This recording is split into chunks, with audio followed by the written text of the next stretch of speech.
Hello दोस्तों, नमस्कार। मैं एल के निरल आप लोगों को अपने ही चैनल पे बहुत बहुत स्वागत करता हूं। दोस्तों, आज हम लोग पढ़ने वाले हैं क्लास 10th का बायोलॉजी जीव विज्ञान। चैप्टर होने वाला है तीसरा, परिवहन, जिसको इंग्लिश में बोलते हैं ट्रांसपोर्टेशन। तो चलिए हम लोग इसमें पढ़ते हैं।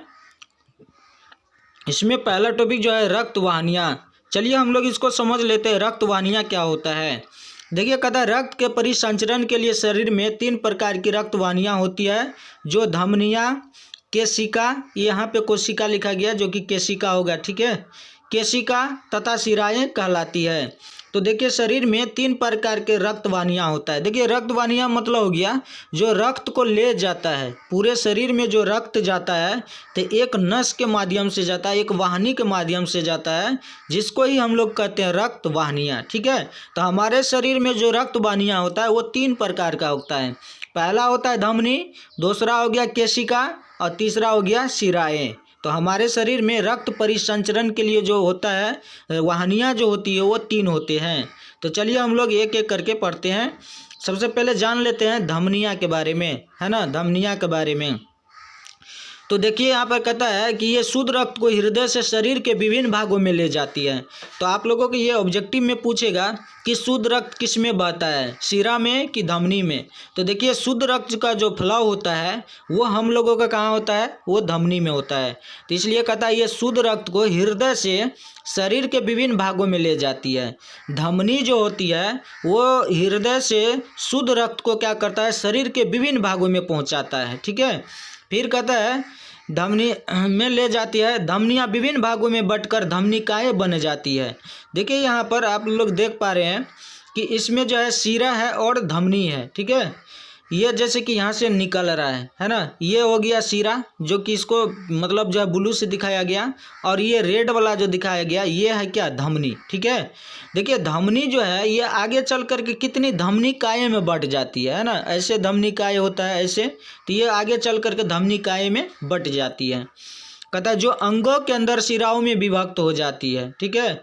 ये जो धमनिकाएँ जितने भी है ये अंदर मतलब शरीर में जाकर किस में विभक्त हो जाता है, वो शिराओं में विभक्त हो जाता है, ठीक है। लेकिन फुफ्फुस धमनी अपवाद है जो अशुद्ध रक्त को फेफड़ों से हृदय में ले जाती है। देखिए, धमनी जो होता है वो शुद्ध रक्त को शरीर के विभिन्न भागों में पहुंचाता है, लेकिन क्या कहते हैं, ये फुफ्फुस धमनी जो है ये अपवाद है जो क्या करता है कि जो अशुद्ध रक्त को फेफड़ों से हृदय में ले जाता है, ठीक है। तो ये धमनियाँ जो होती है ये शुद्ध रक्त का वाहिनी होती है। चलिए आगे हम लोग पढ़ते हैं केशिकाएँ। अब देख लीजिए यहाँ पे, जैसे कि केशिका हो गया, जैसे ये मान के चलिए कि धमनी हो गया, तो धमनी हम इसको ऐसे समझिए, जैसे ये धमनी हो गया तो धमनी को हम लोग अपने भाषा में नस भी बोल सकते हैं, क्योंकि हमारे शरीर में जो ब्लड का फ्लो होता है तो किस में होता है, नस में होता है ना। अब नस को ही क्या कहते हैं, मतलब धमनी, मोटा जो नस होता है शरीर के अंदर, जो मोटा नस होता है तो उसको धमनी बोलते हैं, ठीक है। पतला जो नस होता है उसको केशिका बोलते हैं। सबसे पतला जो नस होता है उसको बोलते हैं केशिका, ठीक है। तो चलिए हम लोग समझते हैं केशिका का मतलब अत्यंत महीन रक्त नलिकाएँ हैं। इनकी दीवार चपटी एपिथेलियम के एक स्तर की बनी होती है, जो जल घुले हुए भोज्य पदार्थ, उत्सर्जी पदार्थ, ऑक्सीजन तथा कार्बन डाइऑक्साइड के लिए परिगमन होती है, जिसके कारण ये सभी पदार्थ रक्त से ऊतक द्रव में चले जाते हैं। विभिन्न केशिकाएँ पुनः जुड़कर सिरिकाएँ बनाती हैं, ठीक है। तो देखिए, केशिका जो होता है ये जाल की तरह पतला पतला होता है, ठीक है। नस से, धमनी से पतला होता है ये केशिका, ठीक है। ये पूरा शरीर में जालों की तरह बिछा होता है, और ये इसी से क्या होता है कि ये महीन रक्त नलिकाएँ हैं, और इससे भी ब्लड का फ्लो होता है। चलिए आगे हम लोग समझ लेते हैं शिराएँ। देखिए क्या कहता है शिराएँ, कहता है यह अशुद्ध रक्त को विभिन्न अंगों से हृदय में ले जाती है, लेकिन फुफ्फुस शिराएँ अपवाद है जो शुद्ध रक्त को फेफड़ों से हृदय में ले जाती है। देखिए दोस्तों, ये कहता है कि शिरा, यह अशुद्ध रक्त को, शिरा जो है ये कौन सा रक्त का ले जाता है, ये अशुद्ध रक्त को शरीर से लाके कहाँ छोड़ देता है। कहता है, देखिए कहता है यह अशुद्ध रक्त को विभिन्न अंगों से हृदय में ले जाती है, लेकिन फुफ्फुस धमनी अपवाद है जो शुद्ध रक्त को फेफड़ों से हृदय में ले जाती है, ठीक है। शिराएँ जो है शरीर से अशुद्ध रक्त का ले जाता है, इसलिए जो है अशुद्ध रक्त का वाहन जो हो गया, वाहक जो हो गया वो शिरा हो गया। धमनी हो गया शुद्ध रक्त का और जबकि शिरा हो गया अशुद्ध रक्त को।